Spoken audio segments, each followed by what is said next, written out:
할렐루야. 안녕히 주무셨지요? 어저께도 하루 종일 주님 앞에 예배하시고 헌신 봉사하시고 이 새벽도 나와서 함께 예배하신 여러분 주님의 이름으로 축복합니다. 또 존경하고 축복합니다. 할렐루야. 에베소서 말씀은 우리 개인의 구원론, 내가 어떻게 구원받았는가를 넘어서 하나님께서 온 인류를 어떻게 구원하기를 원해 하시는가에 대한 하나님의 마음으로 읽으시면 더욱 복됩니다. 우리가 욕심을 가지고 보면 수건이 우리의 얼굴을 가려서 하나님께서 말씀하신 그 그리스도의 신비를 깨닫지 못하지만 하나님의 은혜 가운데 우리의 얼굴에 수건이 벗겨지고 그래서 이 말씀 안에서 그리스도를 발견하게 되면 하나님의 놀라운 신비를 찾게 됩니다. 에베소서 말씀을 읽으실 때마다 그 하나님의 신비가 보여질 수 있는 은혜가 있기를 축복합니다. 아멘. 성경에 우리가 비밀이라는 단어가 몇 번 나왔는데요, 그 비밀은 오늘 우리가 이야기하는 이거 비밀인데 하는 그런 비밀이 아닙니다. 이거 너한테만 말해주는 거야, 비밀인데 다른 사람한테 말하면 안 돼, 이건 비밀 아닙니다. 영어의 비밀을 가리켜서 시크릿, 그러니까 미스테리 두 가지가 있는데요, 비밀로 이제 번역한 그 시크릿은 사실 비밀이 될 수 없습니다. 그것은 사람들의 입을 통해서 회자되다가 결국에는 들통나는 비밀이에요. 여기서 말하는 비밀은 미스테리입니다. 미스테리, 헬라 말로는 미스테리온인데요, 그건 신비라고 번역하는 것이 더 적절할 것 같습니다. 풀리지 않는 신비, 알 수 없는 그 신비를 하나님이 어느 누군가에게 계시하십니다. 수건을 벗겨주세요. 그래서 그 풀리지 않는 신비로운 하나님의 마음이 그 사람들, 그들에게 풀어짐으로 그들이 선포하는 그 이야기를 듣고 동일하게 그 이야기를 듣는 사람들도 그 눈이 열려져서 그 신비를 알게 되는 것입니다. 이런 믿음은 들음에서 나고 들음은 그리스도의 말씀으로 말미암는 줄로 믿습니다. 오늘 이 말씀을 들으셔서 그 하나님의 신비가 어떤 것이었는지 깨달아 알 수 있게 되는 역사가 있기를 축복합니다. 아멘. 우리 3장 1절부터 다시 한번 더 읽어주십시오. 이러므로, 시작. 이러므로 그리스도 예수의 일로 너희 이방인을 위하여 갇힌 자 된 나 바울이 말하거니와. 아멘.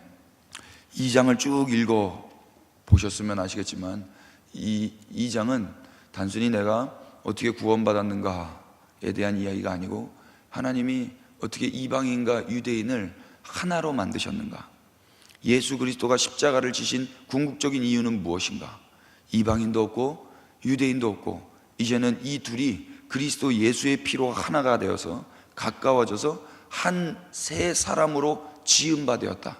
그래서 새롭게 창조된 그 피조물 그리스도인이 되었다라는 것을 이야기한 뒤에 이러므로 라는 결과절로 3장 1절이 시작됩니다. 이러므로 그리스도 예수의 일로 너희 이방인을 위하여 내가 갇혔다. 바울은 이렇게 이야기해요. 바울이 갇힌 이유는 무엇입니까? 자기 일 때문입니까? 아니에요. 성경이 뭐라고 이야기해요? 그리스도 예수의 일로 인하여. 바울은 누구의 일 때문에 갇힌 거예요? 그리스도 예수님의 일 때문입니다. 그 예수님의 일이 뭐게요? 그 복음입니다. 복음은 무엇입니까? 이방인과 유대인이 예수님의 피로 하나가 되어 새롭게 재창조된 이야기입니다. 이방인 입장에서 이 이야기는 좋은 소식이에요.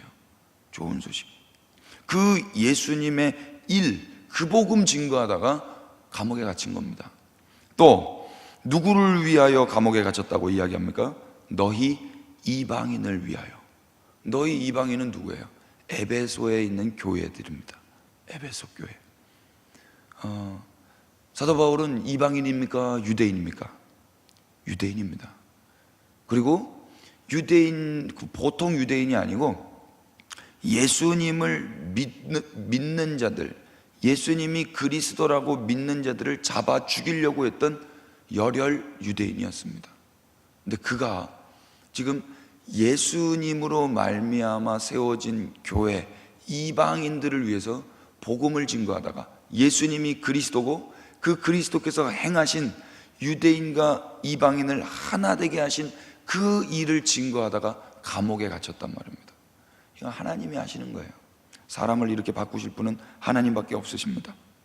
여기서 우리가 한 가지 교훈을 얻게 되는데요, 오늘 우리는 누구를 위하여, 누구의 일을 위하여 열심을 내며 살아야 되는 것입니까?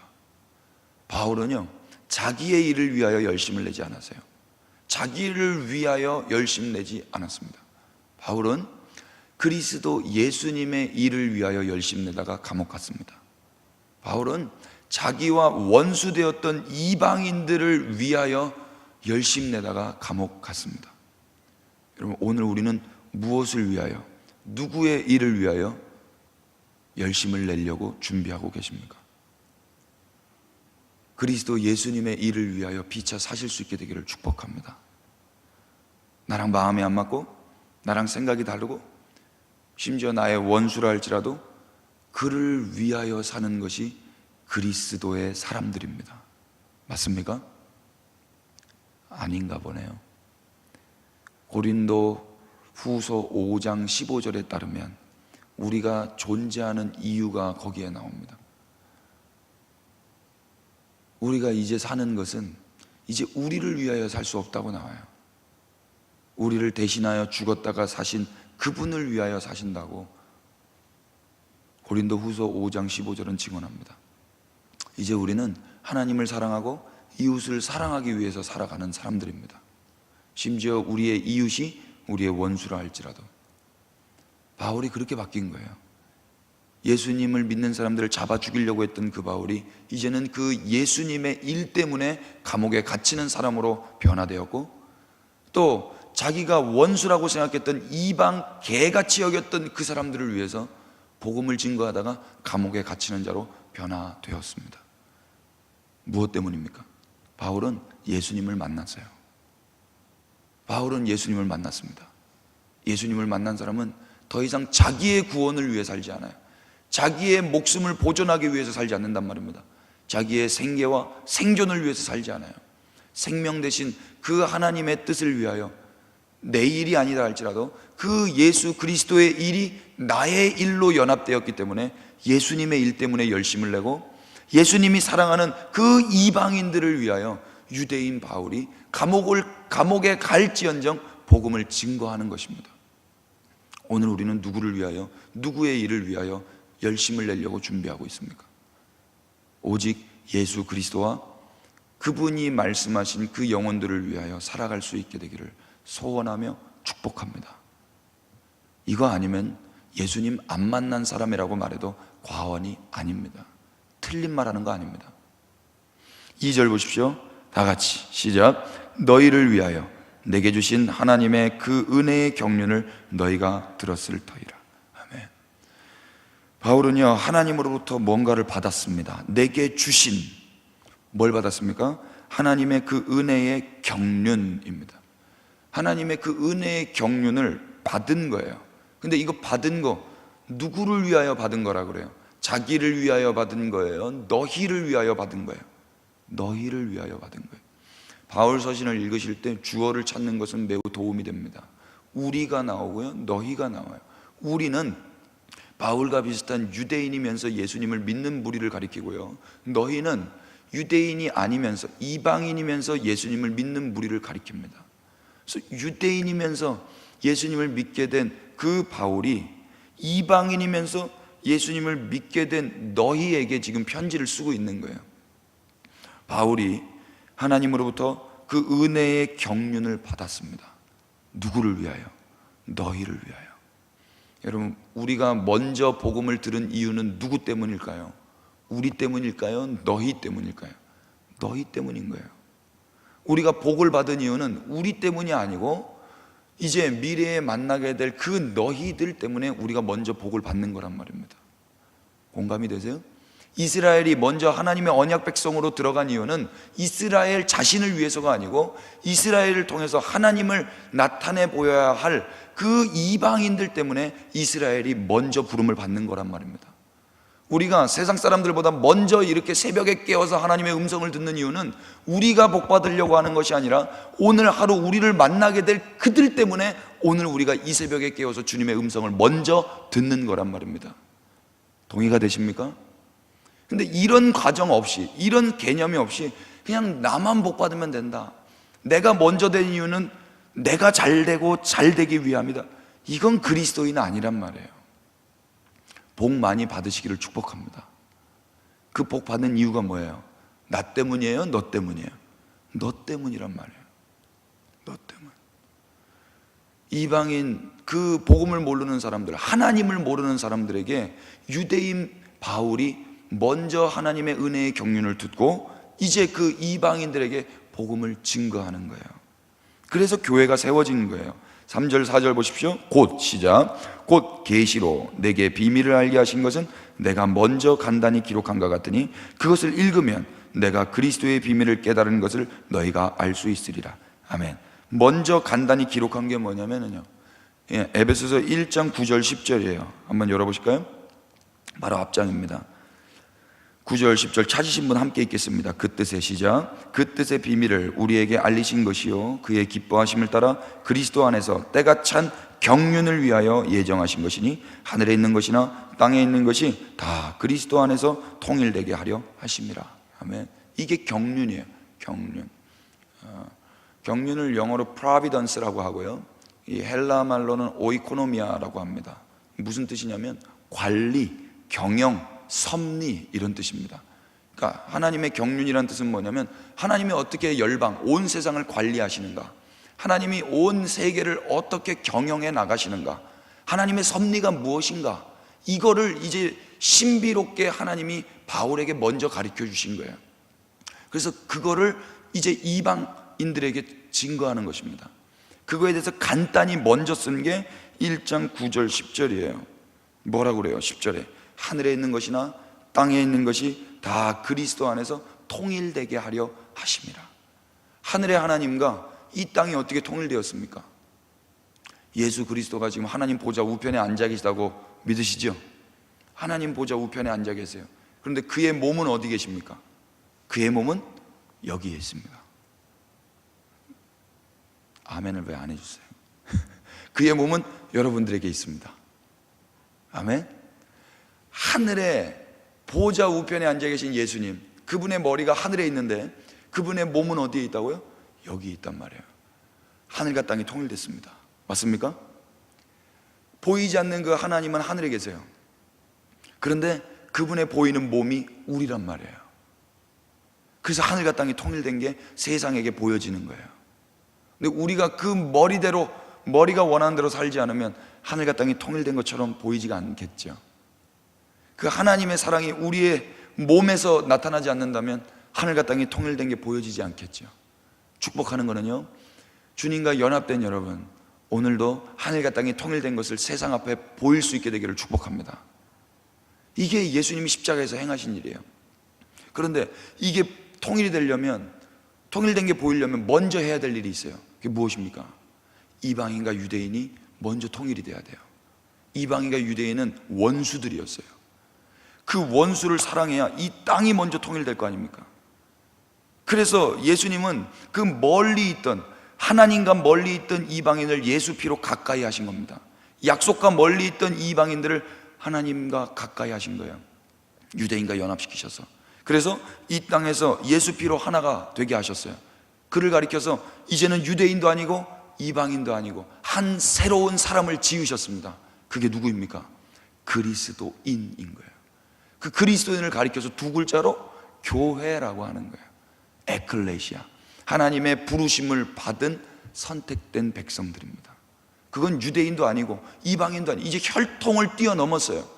예수 피로 말미암아 혈통을 초월한 새로운 사람들이 탄생한 것입니다. 그들을 가리켜서 주의 몸, 교회라고 하는 거예요. 그 교회를 통해서, 주의 몸을 통해서 이제 하늘과 땅이 하나가 되는 거예요. 하나님의 경륜입니다. 하나님이 이거 하시고 싶어서 예수님을 이 땅에 보내시고 십자가 지게 하신 거예요. 우리는 이방인들입니다. 이방인들인데 우리는 염치 없이 이 모든 경륜을 알지도 못하는 때에 이걸 복음으로 듣고 하나님의 자녀로 하늘과 땅이 통일되게 하는 데에 우리도 연합된 거예요. 유대인 바울이 없었으면 이 복음은 역사적으로 우리 대한민국 가운데 전해지지 않았을 것입니다. 유대인 바울이 2000년 전부터 계속 이방인들에게 복음을 증거해서 그 이방인들이 그 복음을 듣고 그 야훼 이스라엘의 하나님이 예수 그리스도로 인하여 우리에게까지 그 언약의 백성을 되게 하셨구나, 이 복음을 듣고 오늘 우리는 그 이스라엘의 하나님을 예수님이라고 믿으며 그 예수님의 영을 받아서 그 신앙 고백을 하며 오늘을 살고 있단 말입니다. 이것이 하나님의 경륜이에요. 하나님의 섭리시고 하나님의 경영하심이고 하나님의 온 땅을 관리하심이에요. 이걸 이제 바울은 알아져 버린 거예요. 그래서 내가 비록 감옥에 갇힌다 할지라도 이 복음을 증거하지 않을 수가 없었던 것입니다. 이걸 간단히 1장 9절 10절에서 적어놨다. 그러니까 니네가 이걸 읽으면 이 비밀을 깨달아 알 수 있을 것이다. 3절 4절에서 말하고 있는 것입니다. 근데 과거에 이것은 사람들의 아들에게서 나타나지 않았다라고 5절에 말씀하고 있어요. 한번 읽어볼까요? 에베소서 3장 5절입니다. 시작. 이제 그의 거룩한 사도들과 선지자들에게 성령으로 나타내신 것 같이 다른 세대에서는 사람의 아들들에게 알리지 아니하셨으니. 6절. 이는 이방인들이 복음으로 말미암아 그리스도 예수 안에서 함께 상속자가 되고 함께 지체가 되고 함께 약속에 참여하는 자가 됨이라. 아멘. 과거에는 다른 세대, 과거 세대에는 사람의 아들들에게 이 하나님의 경륜이 알려지지 않았다 그래요. 그런데 이제 그의 거룩한 사도들과 선지자들에게 성령으로 이 말씀이, 하나님의 이 경륜이 알려지게 된 거예요. 그 중에 한 사람이 사도 바울인 것입니다. 그걸 뭐라고 그래요? 6절에 이는 이방인들이 복음으로 말미암아 그리스도 예수 안에서 함께 상속자가 되고, 여기서 함께는 누구와 함께일까요? 유대인과 함께. 또 함께 지체가 되고 누구와 함께일까요? 유대인과 함께. 또 함께 약속에 참여하는 자가 됨이라. 누구와 함께? 유대인과 함께. 상속자, 약속에 참여하는 자, 지체, 이런 단어는요 유대인이 먼저 선물로 받은 단어들이었어요. 이방인들은 이런 걸 꿈에도 생각하지 못했던 단어들이었습니다. 그런데 이제 예수님의 피로 인하여 이제 유대인도 없고 이방인도 없고 함께 그리스도인으로, 함께 교회로서 함께 공동 상속자가 되고 공동의 몸이 되고 공동의 약속에 참여하는 자가 되는 거예요. 은혜입니다. 이방인 입장에서는 복음이에요. 유대인들이 개처럼 여겼던 그 이방인들 입장에서는 복음이란 말이에요. 이 복음을 지금 바울이 증거하다가 감옥에 갇힌 거예요. 7절 보십시오. 시작. 이 복음을 위하여 그의 능력이 역사하는 대로 내게 주신 하나님의 선물을 따라 내가 일꾼이 되었노라. 바울은 이 복음 증거하는 일꾼으로 부름받은 거예요. 사도행전 보시면 바울을 가리켜서 이방인의 사도라고 별명이 붙여져 있어요. 이방인의 사도. 자기를 뭐라고 사도 바울이 평가하는지 8절, 9절 다 같이 읽겠습니다. 모든, 시작. 모든 성도 중에 지극히 작은 자보다 더 작은 나에게 이 은혜를 주신 것은 측량할 수 없는 그리스도의 풍성함을 이방인에게 전하게 하시고 영원부터 만물을 창조하시는 하나님 속에 감추어졌던 비밀의 경륜이 어떠한 것을 드러내게 하려 하심이라. 자기를 가리켜서 뭐라고 이야기해요? 모든 성도 중에 지극히 작은 자보다 더 작은 자. 여러분, 사도 바울이 원래는 이렇게 자기를 평가하지 않았습니다. 사도 바울이 주님을 만나고 제일 처음에 쓴 서신서가 갈라디아서예요. 갈라디아서 1장 1절에 따르면 사도 바울은 자기를 가리켜서 사도라고 평합니다. 사도. 그런데 그로부터 한 7년 후에 고린도 전서를 씁니다. 고린도 전서 15장에 따르면요, 자기를 가리켜서 뭐라고 이야기하냐면 내가 사도 중에 지극히 작은 자라고 표현해요. 처음에는 사도라고 이야기하다가 한 7년 지나고 나서는 사도 중에 지극히 작은 자라고 표현을 해요. 그리고 또 한 7년이 지납니다. 그때 에베소서를 써요. 그때 자기를 가리켜서 뭐라고 표현합니까? 성도 중에 지극히 작은 자보다 더 작은 자. 완전 낮아졌죠. 그리고 나서 마지막 죽기 1년 전에 디모데 전서를 써요. 그때 그 유명한 고백을 합니다. 뭐라고 해요? 내가 죄인 중에 괴수다 그래요. 사도 바울이 예수님 만나고 처음에 자기가 사도라고 자기를 표현합니다. 그리고 한 7년 있다가 예수님과 동행하며 이방인들에게 복음을 증거할 때 자기를 뭐라고 표현하냐면 사도 중에 지극히 작은 자. 그리고 또 한 7년 있다가 자기를 뭐라고 표현해요? 성도 중에 지극히 작은 자보다 더 작은 자. 이건 겸손하려고 하는 말이 아니에요. 하나님의 경륜을 알고 하나님의 그 경영하심을 알기 때문에, 하나님과 더 가까이 있어 봤기 때문에 자기가 얼마나 작은 자인지를 아는 거예요. 내가 유대인 중에 유대인이고 내가 바리새파고 내가 그렇게 높은 사람이었는데 이제 하나님의 경륜을 알고 보니까 자기는 아무것도 아닌 거예요. 돌아가시기 1년 전에 결국 자기는 죄인 중에 괴수라는 고백하고 돌아가시는 거예요. 신앙이 깊어지면 깊어질수록, 하나님의 경륜을 알면 알수록 인간들은 어떻게 되는 것입니까? 점점 작아지는 거예요. 근데 이게 은혜인 줄로 믿습니다. 하나님을 알면 알수록 높아질 수 있겠습니까? 하나님의 경영하심을 알면 알수록 잘난 척할 수 있겠습니까? 그럴 수 없어요. 하나님을 알면 알수록, 하나님의 경영하심을 알면 알수록 우리는 작아지는 거예요.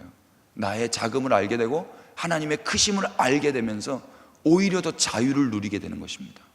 사도 바울이 그렇게 고백하는 거예요. 그 영원부터 만물을 창조하신 하나님 속에 감추어졌던 그 하나님의 경륜, 그 하나님의 신비, 그 신비로운 것을 이 죄인 중에 괴수에게 하나님이 가르쳐 주셨다. 그 예수님을 잡아 죽이려고 했던, 예수님 믿는 사람들을 잡아 죽이려고 했던 이 죄인에게 하나님이 가르쳐 주셔서 이제는 이방인들에게 이 비밀을 전하게 하시고, 그래서 감옥에 간 그래서 감옥에서 이 편지를 쓰고 있지만 나는 지금 행복하다. 지금 바울의 심정일 것입니다. 10절 보십시오. 이는 이제 교회로 말미암아 하늘에 있는 통치자들과 권세들에게 하나님의 각종 지혜를 알게 하려 하심이니. 11절, 곧 영원부터 우리 주 예수 그리스도 안에서 예정하신 뜻대로 하신 것이라. 아멘. 이제 그렇게 이 땅에서 부름받아 예수 피로 하나 된 그 새롭게 창조된 교회들, 그들이 해야 될 일은 무엇입니까? 하늘에 있는 통치자들, 권세들에게 하나님의 각종 지혜를 알게 하는 거예요. 알게 하는. 바울이 했던 그 일, 바울이 이방인들에게 알게 하고 세상 권세들에게 알게 했던 그 복음을 이제는 교회들이 하늘에 있는 권세들과 하늘에 있는 통치자들에게 이제 선포하는 것입니다. 하나님의 지혜를. 마귀는 이거 못하게 하는 거예요. 하늘에 있는 권세 통치들은요, 이거 말 못하게 입을 막습니다. 하나님의 경륜을 증거하지 않게 입을 막습니다. 그냥 너 혼자 구원받고 말아, 너 혼자 교회 안에서 행복하게 살다가 그냥 너 혼자 천국 가고 말아, 여기까지 우리를 속일지 몰라요. 아니에요. 우리는 원수 앞에 선포해야 되는 거고요, 세상 앞에 선포해야 되는 것입니다. 하나님의 경륜이 무엇인지, 그냥 내가 구원받는 걸로 끝나는 게 아니고요, 하나님이 계획하시고 하나님이 경영하시는 그 방법이 무엇인지 창세기부터 요한계시록까지 우리가 이제 다 알게 되었다면 그것을 세상 앞에 오늘도 선포해야 될 줄로 믿습니다. 아멘 소리가 확실히 적은 게 막 느껴집니다. 여러분, 사도 바울은요, 자기 구원을 위해서 신앙생활을 하지 않았어요. 자기 생명을 보존하기 위해서, 자기의 생계 유지를 위해서 신앙생활을 하지 않았습니다. 비록 지금 감옥에 갇혀 있지만 아주 들뜬 마음으로, 신나는 마음으로, 즐거운 마음으로 하나님의 경륜을 지금 풀어내고 있단 말이에요. 오늘 우리 하나님의 경륜을 말할 수 있게 되기를 축복합니다. 세상 앞에 말하는 거예요. 12절 보십시오. 우리가 그 안에서 그를 믿음으로 말미암아 담대함과 확신을 가지고 하나님께 나아감을 얻느니라. 지금 바울은요, 감옥에 갇혀 있어요. 감옥에 갇혀 있는 바울이 담대함과 확신을 가지고 하나님께 나아감을 얻는답니다.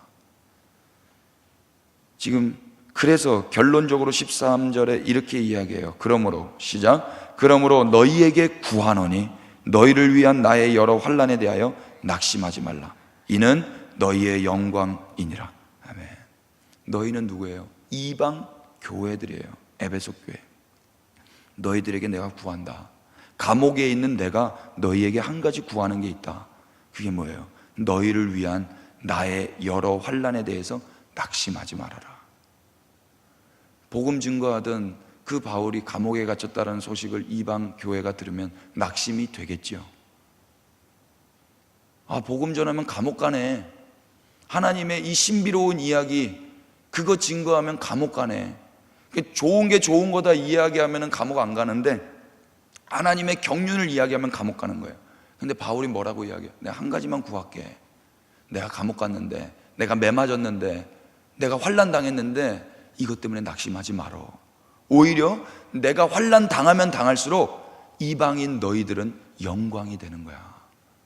바울이 그 이야기하고 있는 거야. 내가 이 복음 환난 당한다고 안전하면, 하나님의 경륜 내가 환난 당할까 봐 그게 무서워서 안전한다면 너희는 어떻게 되겠어? 복음 못 듣는 거 아니야. 그러니까 너희도 똑같아.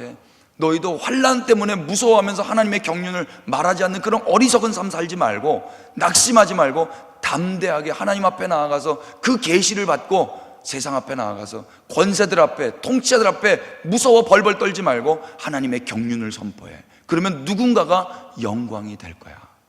누군가가 이 복음을 듣고 너희처럼 자유를 누리게 될 거야. 이거 말하고 싶었던 거란 말입니다. 여러분, 하나님께서 온 세계를 예수 피로 하나 되게 하신 것을 믿습니다. 이제 유대인도 없고 이방인도 없습니다. 이제 그것을 알게 된 자들은 이제 세상 앞에 나아가서 그 하나님의 경영하심, 하나님의 경륜, 하나님의 섭리를 선포해야 될 줄로 믿습니다. 그것이 우리의 사명인 거예요. 오늘 그 사명 감당하실 수 있게 되기를 축복합니다. 존재 목적대로 살아가실 수 있게 되기를 축복합니다. 비록 그 삶이 환난을 부르는 삶이라 할지라도 두려워하지 마시고 낙심하지 마시고 하나님께 영광이 되고 우리 이웃들이 복을 받을 수 있도록 예수 그리스도의 일과 그 너희들을 위하여 오늘 하루도 주님 주신 건강을 사용하시고 능력을 사용하시고 시간을 사용하실 수 있게 되기를 예수 그리스도의 이름으로 축복합니다. 기도합시다. 아버지 하나님, 그리스도인들은